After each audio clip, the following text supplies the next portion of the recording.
Hello again there. It's the weekend, and so we've got an absolute Thai favourite, the traditional Pad Thai Kung. Combination of noodles and vegetables. Absolutely lovely flavour. Won't waste time. Let's get on and see how we can throw this together.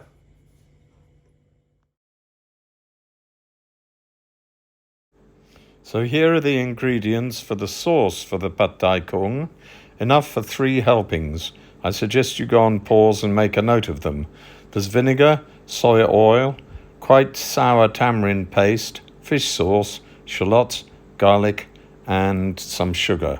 You can always reduce the sugar, but there's not that much considering it's for 3 people, much less than a can of Coke, and it is how it is eaten, and it's really worthwhile. Right, we're back. Hi. Okay, so we've got our ingredients and we're going to get going on the sauce. First thing to do is put the oil into the frying pan, the wok, the famous non-stick wok, and then add the garlic and the shallots, which have been chopped not very finely, but finely enough.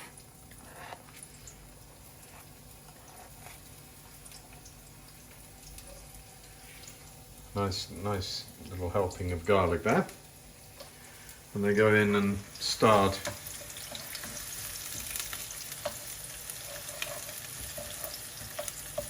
muddle it around.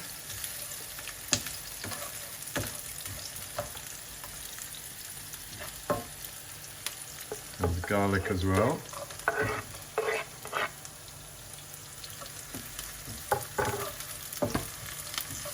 It doesn't need to be terribly well cooked through. It's more just a case of opening up the cells to release their flavours and preparing them to be mixed with everything that the other ingredients which you would have prepared as well.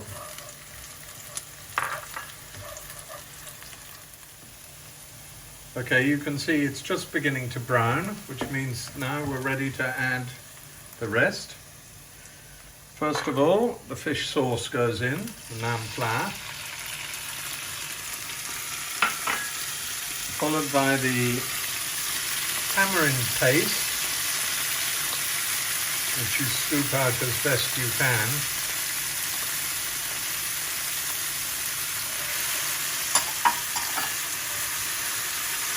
And stir it around, then add the vinegar.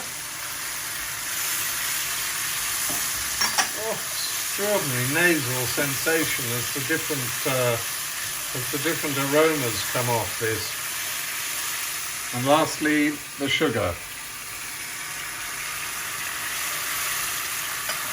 Tamarind's interesting. There are different tamarind pastes here. There's some that's a sweet tamarind, but mostly they use the sour tamarind. Hence the sugar to offset it. It's terribly sour, and of course vinegar's a bit sour as well. So you put that in and mix it around. Let it bubble.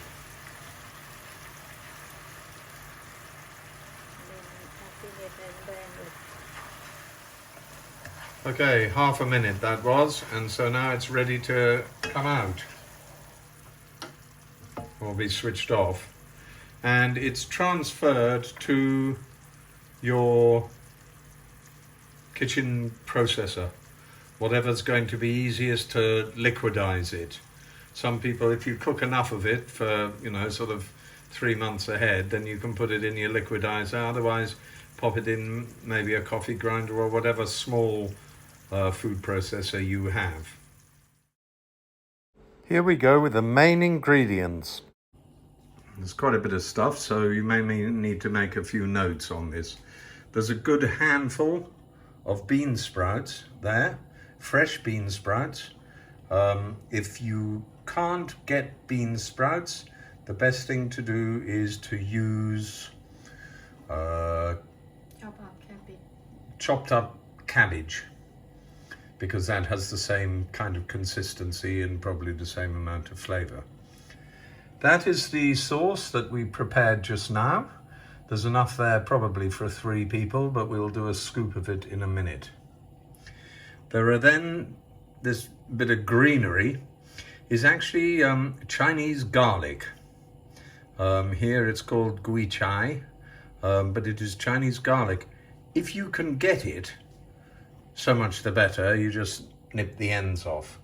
If you can't get it, probably chives are the best thing to use instead, but I would think not that sort of size, because chives have a stronger flavour than this. The end bits usually it's usually cut off just above the white section, and those are given to the person eating to eat with the pad thai at the end, while they're eating it, and the green bits at the top are what's put in when it's cooked. Then we're doing this for 1 person, by the way. 3 nicely sized prawns. You can compare them to the egg, and a slice of tofu, about the size of and thickness of a middle finger. So you can give the tofu the finger if you don't like it, or use about that much. It will be chopped in a minute. 1 egg, and then we have the noodles, the pad thai noodles. These are flat, and sometimes they're called fresh, even though they're dried, and sometimes they are dried, and they really are dried. These are fresh noodles for pad thai. They're flat, and when you hold them up in a bunch, they sag, they're limp, and so you can tell that they've still got moisture in them. They're known as fresh, but I mean, they do, in feeling terms, they feel dry. Dried ones, if you took them out of a packet, would be dried like spaghetti is dried. It would just remain rigid, and you would then have to soak them in water, probably for a good 20 minutes, I should think, before you cook them. Then you're going to need 80 milliliters of water to just give a bit of softening for the noodles. Here I've just taken a photo. I brought these here so you could do a screenshot if you wanted to compare them with the noodles that are on sale in your local supermarket. That's a kilo bag. The noodles we got here for 1 person are 110 grams. They have got moisture in them, so the content obviously weighs less. And then when you come to serve it, it's served with powdered peanuts and chili powder and as much lemon juice as a person wants to add. They all make a great difference. Anyway, that's the ingredients. So the gui chai is being cut up at the moment. As I mentioned before, the ends are taken off to be served with the dish when the meal starts. They're cut into pieces not so long, probably about 1 inch long. And we're about to chop up the tofu as well. This piece that I said was the size of a finger, I've just weighed it for you. It's 40 grams, and you chop it like so.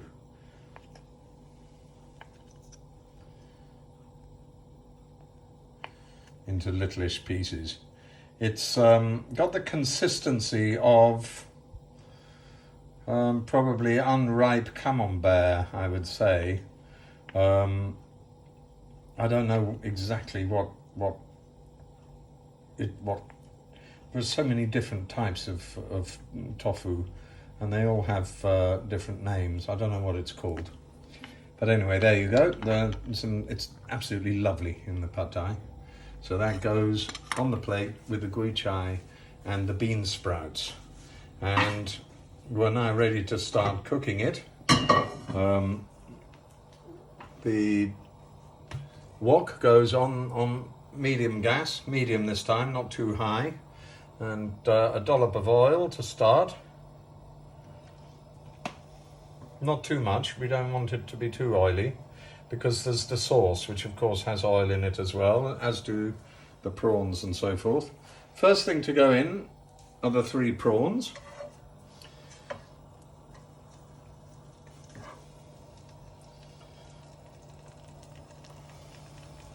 Lovely ones.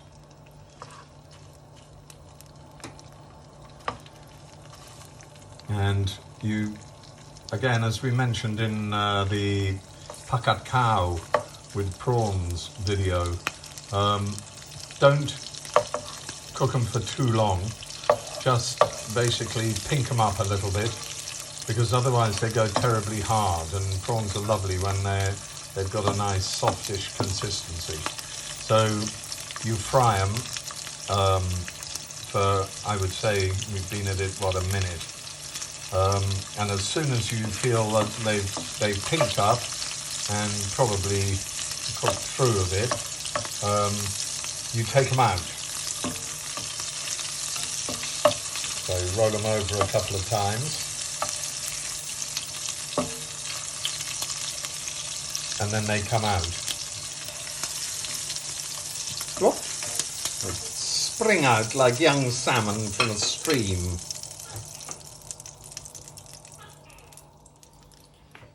Okay, now the next thing to go in is the tofu. A bit of a stick on that. Stir it around. Just give it a little bit of a brown. Check your gas is on medium in case it's going too fast or, of course, too slow. And you toss that around to give it because it gives it a slightly brown exterior, which makes it a bit chewier and is really very tasty. And the next thing that goes in is the noodles. You just plonk them in on one side and almost immediately add the 80 ml of water, pouring it over the noodles.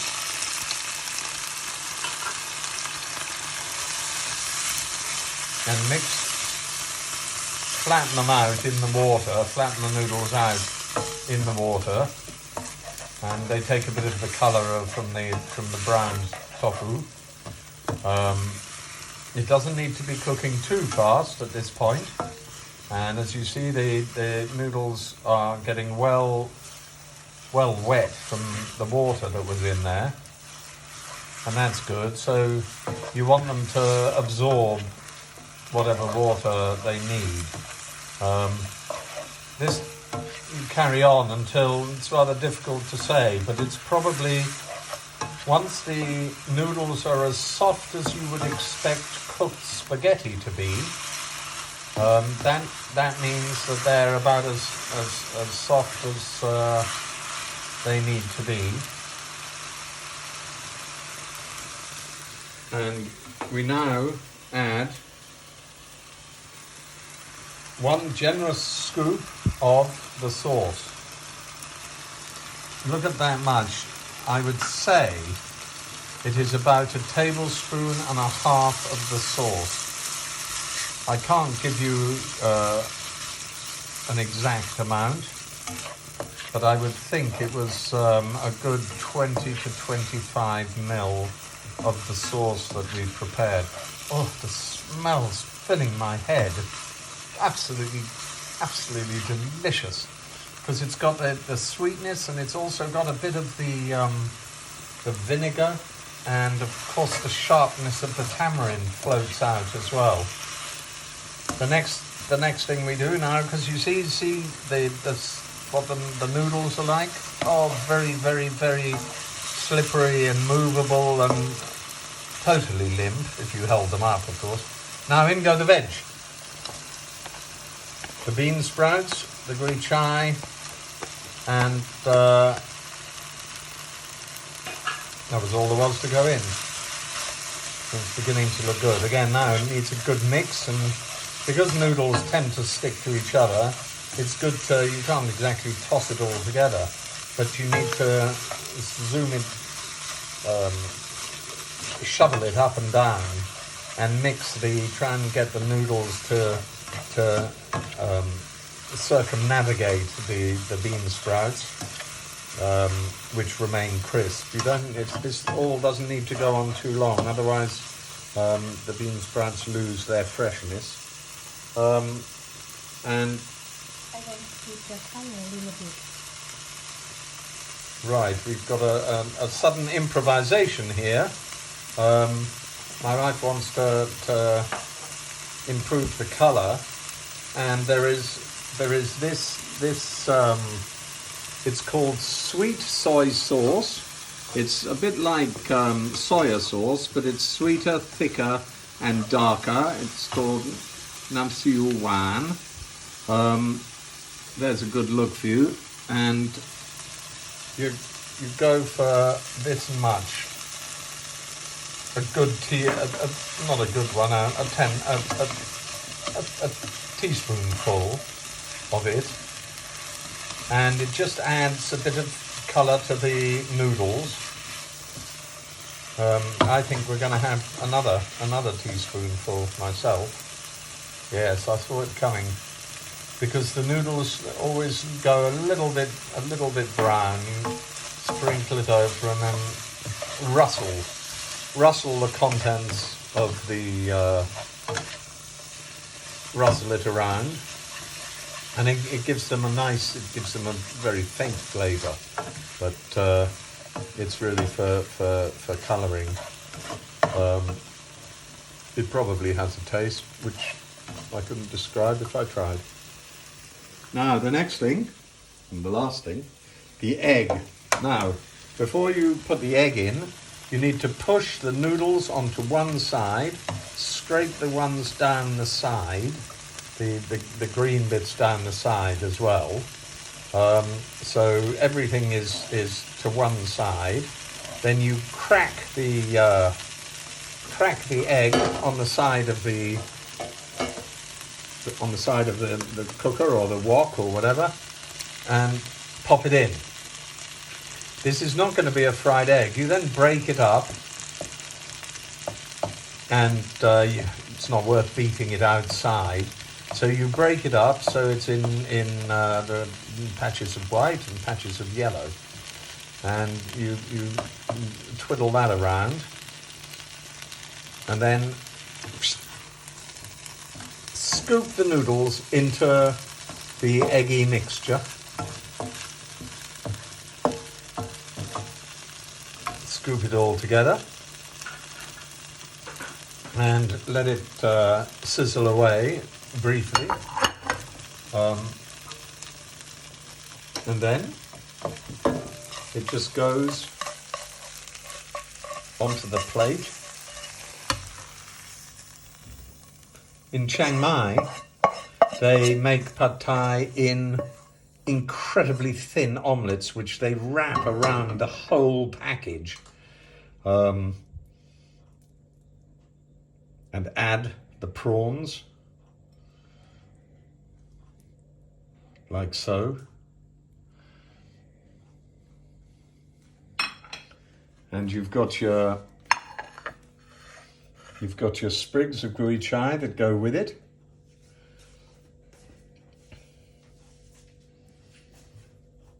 And always, when you get it, because people have different preferences, you always get a small handful of extra bean sprouts as well, and that goes with your. Now here we've got enough chili powder and peanuts for a lot of people.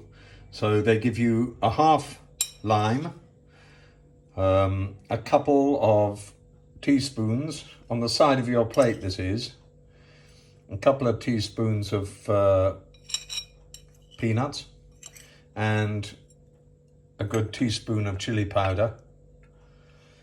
There's more usually on the table. You can add it, but this is the traditional amount of what we call them, garnishings. And look at that. It's all ready, and it just happens to be for me, and I'm really looking forward to eating it. ขอบคุณมากๆครับ ขอบคุณค่ะ Yeah.